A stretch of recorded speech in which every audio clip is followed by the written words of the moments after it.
Halo para penikmat kultivasi ganda dimanapun kalian berada, apa kabarnya? Semoga kalian semua baik-baik saja ya.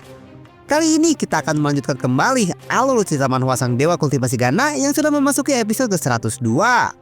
Dimana pada episode sebelumnya, Ming Yaoji yang wajahnya menjadi pucat akibat kehabisan banyak cairan merah karena mata dajjal yang ada di jidatnya diambil oleh Chu Xiu. Dia pun bertanya kepada Chu Xiu tentang siapa identitasnya yang sebenarnya.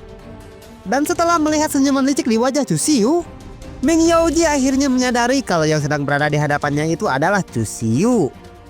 Lalu Chu Xiu langsung mengeluarkan plat energi miliknya untuk menjadikan Ming Yaoji sebagai salah satu bawahannya yang baru. Dan setelah semua prosesnya selesai, Chu Xiu memberikan perintah kepada Ming Yaoji untuk pergi ke diaman penguasa kota sambil membawa sebuah jimat di tangannya. Setelah Ming Yaoji pergi, tiba-tiba Tusanya merasakan sesuatu yang aneh. Dan dia berkata kepada Chu Xiu kalau dia akan segera menerobos. Sehingga Chu Xiu langsung membawanya ke kamar dan menyalurkan cairan spiritual kepadanya. Tidak memerlukan waktu yang lama, kabar Tusanyo yang menerobos itu sampai ke telinga Qian Mian. Sehingga Qian Mian langsung bergegas pulang untuk menemuinya. Tapi karena Tusanyo bisa menerobos akibat Chu Xiu yang bertambah kuat, sehingga dia tidak bisa memberitahukan caranya kepada saudaranya tersebut.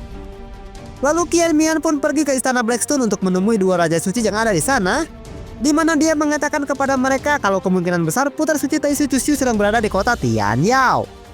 Dan tak lama kemudian, Ming Yaoji datang ke sana yang merupakan salah satu dari rencana Chu Xiu. Sementara itu, Chu Xiu bersama dengan Bibi Luo akan memulai rencananya di kota bagian utara.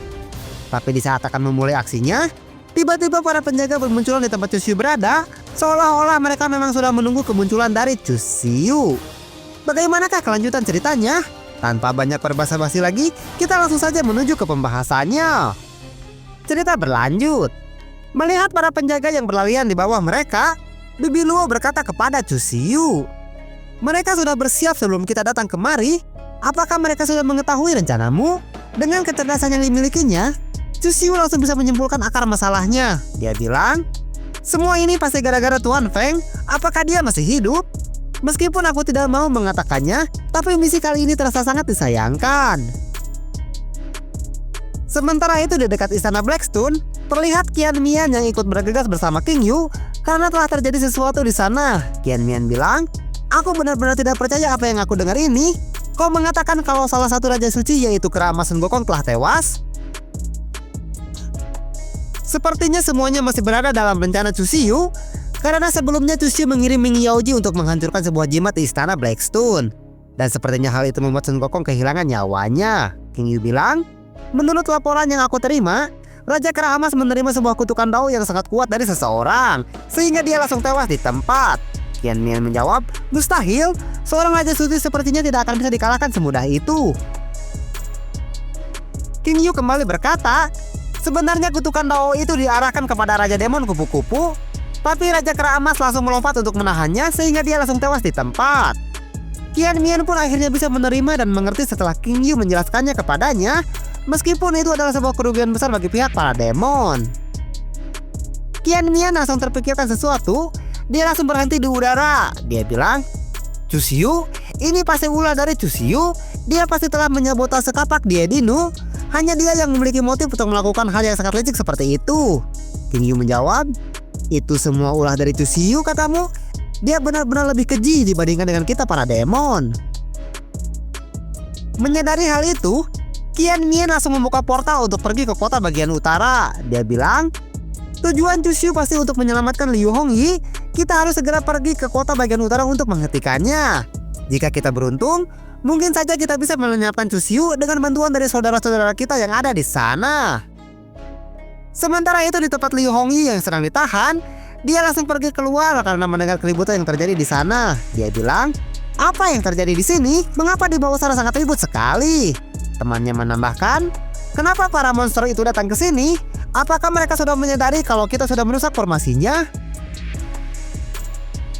Tapi tujuan para monster datang ke sana bukan untuk hal itu, karena Qian Mian langsung berteriak dengan sangat keras. Dia bilang, "Chu Xiu, aku tahu kau ada di sini. Cepat keluarlah dan tunjukkan dirimu, karena kami sudah mengetahui jejak keberadaanmu." Mendengar Qian Mian yang mengatakan nama Chu Xiu, membuat Liu Hongyi merasa heran. Dia bilang, Cusiu? Siapa Cusiu yang dia maksud itu? Apakah itu adalah Cusiu saudaraku? Karena sudah tidak memiliki alasan untuk bersembunyi dan menyembunyikan identitasnya lagi, Cusiu pun keluar dan kembali ke wujud aslinya. Sambil tersenyum dengan penuh kepalsuan, dia bilang, seperti yang diharapkan dari seseorang yang memiliki gelar 1000 wajah sepertimu, kau bisa membaca rencanaku yang sudah kupersiapkan dengan sangat baik. Setelah Cusiu menunjukkan dirinya, Liu Hongyi langsung bisa mengenali Cusiu meskipun sekarang Cusiu menggunakan tubuh yang berbeda. Sehingga dia tidak kuasa menahan air mata bahagianya. Dia bilang, Cusiu, itu benar-benar kau. Sementara Cusiu tidak langsung menoleh ke arah Liu Hongyi yang sedang berada di belakangnya itu, karena dia tidak mengalihkan pandangannya sedikit pun dari para monster yang bisa melancarkan serangan kapan saja ke arahnya. Air mata Liu Hongyi pun menetes semakin deras karena dia sangat bahagia bisa bertemu kembali dengan Cusiu. Dia bilang, aku tidak menyangka kalau aku bisa melihatmu lagi di kehidupan ini. Ini benar-benar suatu keajaiban yang sangat nyata. Sementara itu di bawah mereka, terlihat sosok penguasa kota Tianyao yang bernama Lord San Xiao. Dia bilang, apa-apaan dengan senyuman palsu di wajahmu itu? Apa kau pikir kalau semua ini lucu? Akan aku robek mulut busukmu itu agar kau tidak bisa tertawa lagi untuk selamanya. Mendengar ancaman dari San Xiao, Cusiu berpura-pura menunjukkan rasa hormatnya sambil bersembunyi di belakang Bibi Luo. Dia bilang, Lord San Xiao, bagaimanapun juga kau adalah seniorku di dunia persilatan ini. Aku Cusiu memberikan salam kepadamu. Sementara Bibi Luo, dia tetap terlihat sama tanpa ekspresi sama sekali dan tidak berniat berbasa-basi kepada para monster tersebut. Lalu demon kupu-kupu langsung menyela pembicaraan. Dia bilang, Cusiu, apa kau yang telah menyabotase kapal dia Dinu milikku? Dengan penuh percaya diri, Cusiu menjawab, ya, itu benar. Tadinya aku mau berterima kasih kepada putri kupu-kupu yang mau meminjamkan kapaknya kepadaku. Tapi sayang sekali ternyata kau masih hidup karena pengorbanan dari Sun Gokong. Demon kupu-kupu pun merasa kesal karena Cusiu telah menipu dan mempermainkan putri kupu-kupu. Dia bilang, dia Dinu benar-benar sangat menyukaimu. Anak keras kepala itu tidak mau meninggalkanku meskipun aku sudah berkali-kali memperingatkannya. Dan kau malah memanfaatkan rasa cintanya itu untuk melenyapkan masternya sendiri. Apakah kau tidak merasa malu sedikit pun setelah melakukan hal yang sangat hina seperti itu? Tapi Cusiu malah tertawa dengan sangat keras. Dia bilang, senior kupu-kupu, apakah terlalu sulit untuk memahaminya di usiamu saat ini? Sepertinya otakmu itu sudah mulai membusuk dan tidak bisa digunakan lagi. Demon kupu-kupu menjawab, apa kau bilang? Berani sekali kau berkata lancang seperti itu di hadapanku. Cusiu melanjutkan perkataannya, tidak ada yang namanya benar dan salah di dunia yang busuk ini. Yang ada hanyalah hal yang menguntungkan diri sendiri dan juga sedikit perbedaan pendapat. Aku harap kau bisa memahami hal sederhana seperti itu, karena jika kau masih belum mengerti juga, aku tidak tahu harus dengan cara apa lagi menjelaskannya kepadamu. Lalu Cusiu mengungkit kejadian saat dia sedang berkultivasi di alam rahasia Gunung Qihuan, di mana saat itu keempat Raja Suci berniat menyerangnya. Dia bilang, kau pasti belum lupa, kalian 4 Raja Suci berniat untuk menyerangku saat aku sedang melewati bencana petir. Bukankah hal itu lebih tercela dari apa yang aku lakukan? Aku hanya menjalankan prinsip mata dibalas dengan mata, jadi aku berniat melenyapkanmu melalui dia Dinu. Demon kupu-kupu pun hanya diam saja tanpa mengatakan apa-apa, karena apa yang dikatakan oleh Cusiu itu memang benar adanya. Di mana keempat Raja Suci datang secara bersamaan, hanya untuk melenyapkan seorang junior seperti Cusiu yang sedang menerobos. Jangan bilang akulah yang jahat, karena yang namanya kejahatan itu sama saja dimanapun kita berada, ucap Cusiu. Sementara itu, di saat Cusiu sedang berdebat dengan yang lainnya, temannya Liu Hongyi merasa penasaran dengan sosok Cusiu. Dia pun bertanya kepada Liu Hongyi, Kakak Hongyi, apakah dia benar-benar adalah kakak Cusiu? Kenapa aku merasa dia sedikit berbeda dengan kakak Cusiu yang dulu kita kenal? Melihat temannya yang meragukan identitas dari Cusiu, Liu Hongyi yang mengenal Cusiu lebih dari siapapun di dunia ini, dia tidak merasa ragu sedikit pun. Dan sambil menoleh ke arah Cusiu, dia bilang, kau tidak perlu khawatir, dia memanglah kakak Cusiu yang kita kenal. Lalu berkata di dalam hatinya, dia adalah Cusiu yang aku kenal. Ucapan sombong yang tidak menunjukkan rasa takut sedikit pun, meskipun dia sedang dikelilingi oleh jutaan monster, itu menunjukkan kalau dia memang tidak pernah berubah dari dulu. Tapi Liu Hongyi merasa penasaran dengan sosok Bibi Luo dan kembali berkata di dalam hatinya, Tapi siapa wanita di sampingnya itu? Kenapa dia terlihat sangat dekat sekali dengannya? Karena setahuku, Chusyu tidak memiliki kenalan wanita lain setelah bertemu denganku. Aku merasa sangat penasaran siapa dia itu sebenarnya. Lalu Qian Mian menyela pembicaraan karena ingin mengutarakan pendapatnya. Dia bilang, "Raja suci sekalian, izinkan aku untuk berbicara kepadanya. Chusyu, kau memiliki seorang kaisar semu yang akan selalu berdiri di sampingmu. Kami warga kota Tianzhou tidak akan bisa menghentikanmu jika kau berniat membawa Liu Hongyi dari sini. Kenapa kau sampai bertindak sejauh ini? Padahal dari awal kita bisa mendiskusikannya terlebih dahulu agar tidak ada korban yang berjatuhan."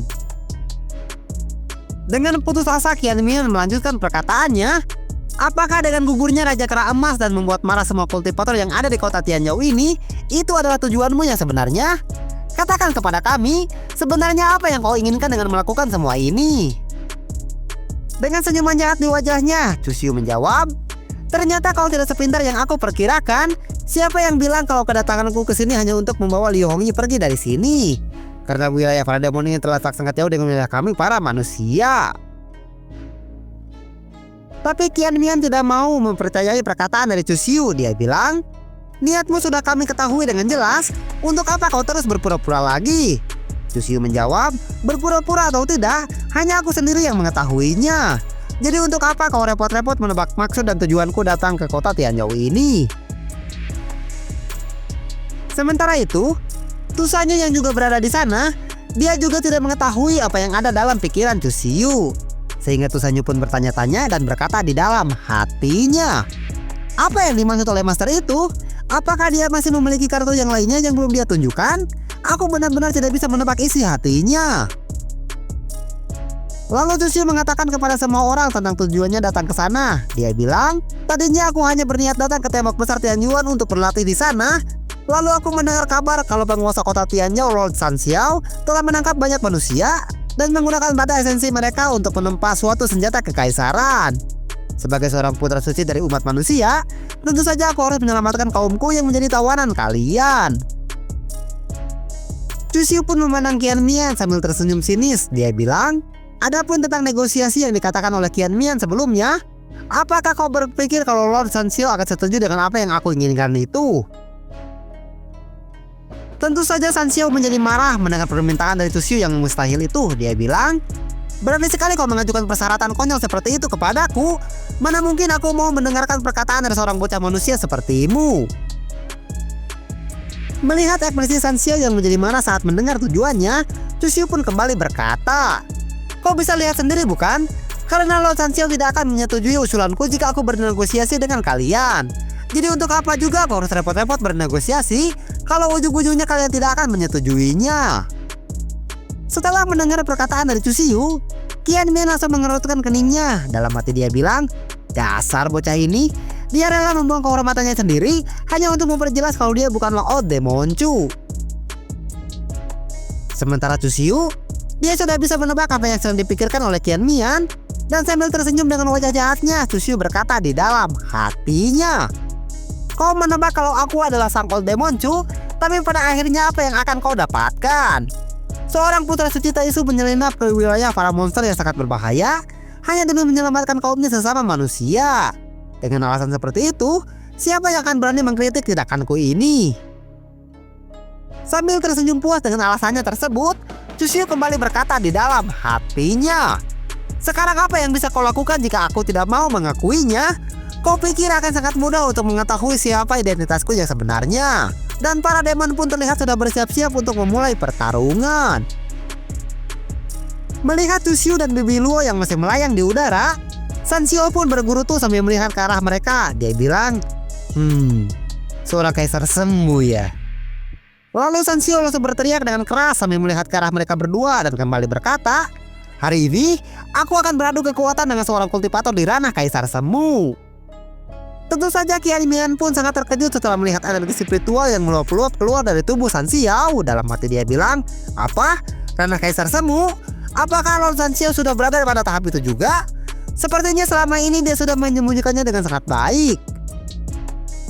Melihat kekuatan yang ditunjukkan oleh San Xiao, Bibi Luo menggunakan teknik telepati untuk berbicara kepada Chusyu. Dia bilang, "Dasar si San Xiao ini, dia telah berhasil mencapai tepi ranah kaisar semu. Ditambah dengan senjata kekaisaran di tangannya, aku mungkin tidak akan bisa melakukan apa-apa kepadanya untuk sesaat. Wajah Chuchiu pun langsung berubah menjadi serius setelah melihat Sanshio yang mengeluarkan kekuatan aslinya. Dalam hati dia bilang, ternyata aku sudah salah perhitungan. Aku tidak menyangka kalau Lord Sanshio akan sekuat ini. Kalau mereka berdua mulai bertarung, Raja Demon Kupu-Kupu akan memiliki banyak waktu untuk menyerangku. Sepertinya sekarang aku sedang berada dalam bahaya yang besar. Lalu Chuchiu tiba-tiba saja memegang tangan Bibi Luo, yang membuat Bibi Luo terkejut dan langsung menoleh ke belakang. Dalam hati dia bilang, anak kecil ini ternyata dia masih sempat untuk mengkhawatirkan keadaanku. Apakah dia pikir siapa yang sedang berdiri di depannya ini? Aku adalah seorang kaisar semu dari zaman kuno, Luo Qingying. Rupanya Chuchiu hendak memberikan sesuatu kepada Bibi Luo. Dia bilang, Bibi Luo, ambillah ini. Bibi Luo bertanya, benda apa yang ingin kau berikan kepadaku ini? Bibi Luo pun terlihat terkejut setelah melihat benda apa yang diberikan oleh Chuchiu kepadanya. Dalam hati dia bilang, senjata kekaisaran? Bukankah senjata ini adalah harta bawaan Dao untuk kekuatan? Lalu Bibi Luo menoleh ke arah Chuchiu yang sedang tersenyum kepadanya. Dalam hati dia bilang, sebenarnya berapa banyak lagi rahasia yang disembunyikan oleh anak ini dariku? Dia selalu memiliki sebuah kejutan yang tidak pernah aku duga sebelumnya. Melihat Chuchiu yang memberikan senjata kekaisaran kepada Bibi Luo, Luo Qingying langsung berkomunikasi dengannya. Dia bilang, gadis bodoh, cepat bertukarlah tempat denganku. Kau tidak mahir menggunakan senjata kekaisaran jenis kekuatan, sehingga kau tidak akan bisa mengeluarkan kemampuan penuh dari senjata kekaisaran tersebut. Meskipun merasa kesal mendengar ucapan dari Luo Qingying, Bibi Luo akhirnya mau mengalah demi kebaikan semua orang. Dia bilang, baiklah, karena 1 bulan belum berlalu, kau harus segera bertukar tempat denganku lagi setelah menyelesaikan semua masalah ini. Luo Qingying menjawab, baiklah, kau tidak perlu khawatir tentang hal itu.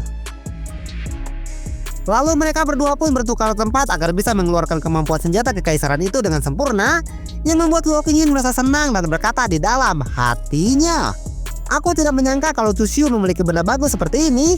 Aku sudah tidak sabar untuk menguji kekuatannya di episode selanjutnya. Watos, nasib segitu orangnya pemirsa. Engkelah tepang jeung dewek di episode selanjutnya. Terima kasih banyak bagi yang telah menonton video ini dari awal sampai akhir. Terus dukung semua channel Jago Ngora agar kami tetap bisa berkarya di masa depan. Maju dan berjayalah terus Jago Ngora Throat Lovers.